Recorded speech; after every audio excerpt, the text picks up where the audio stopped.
So by the time most people on this channel see this video, it will be the day that officially marks the beginning of the end of net neutrality, because the FCC's December 2017 repeal of Title II starts to go into effect today. Not fully, but partially. Now, as Jacob Kastrenakis of The Verge writes, parts of the change are set to go into effect on April 23rd. However, the bulk of the order, which reverses the tough net neutrality rules put into place in 2015, still doesn't have a date for when it'll be official. That's because the rules modify data collection requirements and therefore have to be approved by the Office of Management and Budget. Once that happens, the FCC will publish another document in the Federal Register announcing when net neutrality protections are actually done for. The publication means that a new fight around net neutrality is about to begin. States and other parties may now be able to sue over the rules. Some have already gotten started, and a battle in Congress will kick off over a vote to reverse the order entirely. While that fight likely won't go far in Congress, since Republicans by and large oppose net neutrality and control both chambers, there will likely be a long and heated legal battle around the corner for the FCC's new policy. The FCC's new rules are really a lack of rules. Its Restoring Internet Freedom Order entirely revokes the net neutrality regulations put in place back in 2015 and replaces them with basically nothing. Internet providers can now block, throttle, and prioritize content if they want to. The only real rule here is that they have to disclose if they're doing any of this. And really, I think that in suggesting that they have to be transparent if they choose to block or throttle content, I think that that's a misnomer. It's not really transparency, because all they have to do is include a little clause in their user agreement or terms of service about how they are blocking certain websites, and that's it. They don't have to hold a press conference to announce that they're going to be charging Netflix users an additional $10 per month. They don't have to do that.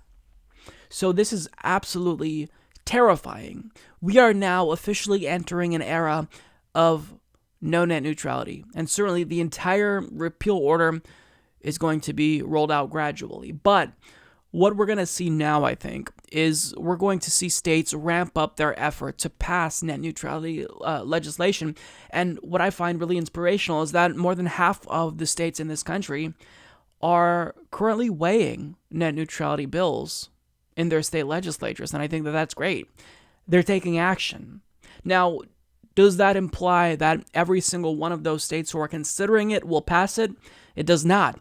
But really what will make a difference is the amount of pressure constituents exert on state lawmakers. And if you have a state whose lawmakers introduce the bill, then I would highly encourage you to take action immediately. Call them up, make sure that you lobby them to get them to sign on to this bill and co-sponsor it.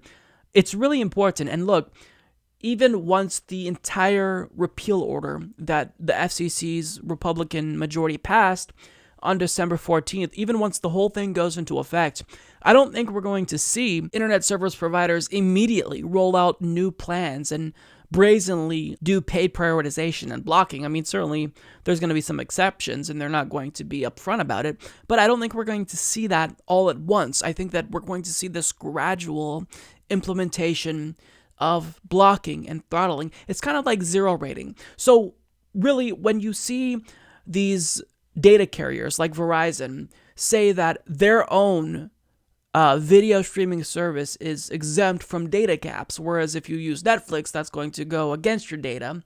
Well, that was really something that was rolled out gradually. It was something that was more subtle, because I mean, what's the old saying? If you want to, I'm gonna fuck this up.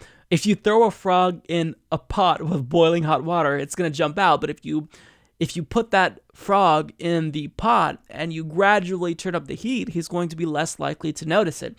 And that's really what I think we're going to see here, but I could be wrong. I'm not 100% sure. I mean, certainly with Comcast, if you are a customer of Comcast and you get your internet through them, then they still have signed an agreement which prohibits them from blocking or throttling all the way up until September of 2018. So even though this is officially the beginning of the end and we're entering a really new terrifying era of no net neutrality in this country, understand that there are still things that you can do personally to make sure that net neutrality is protected in your state. And that may require you to call your governor and let him or her know that they should enforce net neutrality unilaterally with an executive order. But the long-term goal, I think, and what would be more concrete and difficult to overturn would be legislation. There are states that are making progress, but we're seeing a lot of pushback from lobbyists. I mean, the state of California comes to mind. Democrats are beginning to cave. So this is why I tell you guys, you've got to keep a constant amount of pressure on lawmakers, because there's a lot of forces, there's a lot of spending being done against net neutrality by internet service providers. They don't want us to make any progress, because if we are able to save net neutrality, these companies, they're looking at billions of dollars that they won't be able to make in profits. But, with net neutrality on the books, that stops them from profiting off of ripping off consumers. So look, there's a lot at stake here. You have to act if you care about net neutrality. But, I had to make a video letting you all know, April 23rd, the beginning of the end is here. Is this permanent? Not necessarily. There could be, a different makeup of the FCC in a couple of years that will overturn Ajit Pai's decision as he overturned his predecessor's decision. So, it's not all grim. I don't want you to think that this is the end permanently. But just know that we do have to take a lot of action in the short term to protect net neutrality until we are able to change the makeup of the FCC.